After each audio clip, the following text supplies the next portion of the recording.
भगवान श्रीकृष्णाच्या चरित्राची कथा सांगत दशमस्कंदामध्ये आणि अतिशय मनाला पवित्र करणारी ती भगवंताची कथा महाराज, मनाला आल्हाददायक करायची ती भगवंताची कथा।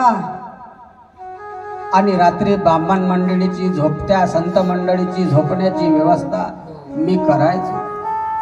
लक्ष देऊन ऐका भक्त, ज्या वेळेला ती संत मंडळी झोपायला जायचे त्यावेळेला मी त्यांचा बिछाना, त्यांचे अंथरूण पांघरूण सर्व व्यवस्था करायचो।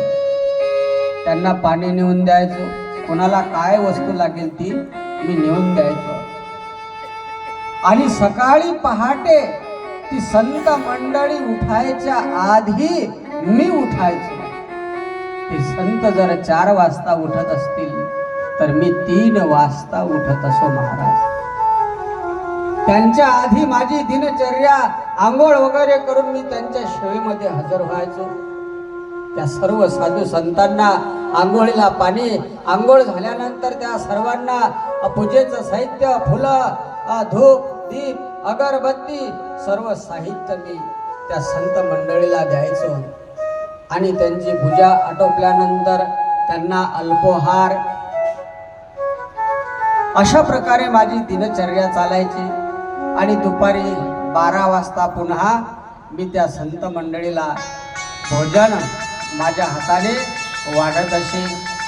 पण मी कधीही संताच्या आधी जेवलो नाही। नारद महर्षीचे शब्द आहेत, मी संतांनी विचारल्याशिवाय मी कधीही प्रसाद ग्रहण केला नाही। आणि संतांनी मला विचारलं सुद्धा, अरे बाळा तू जेवला का, अरे बाळा पाणी पिला का, मला कोणीही विचारलं नाही। 4-5 दिवस झाले मी अन्न पाण्याशिवाय त्या साधू संतांची सेवा करू लागलो।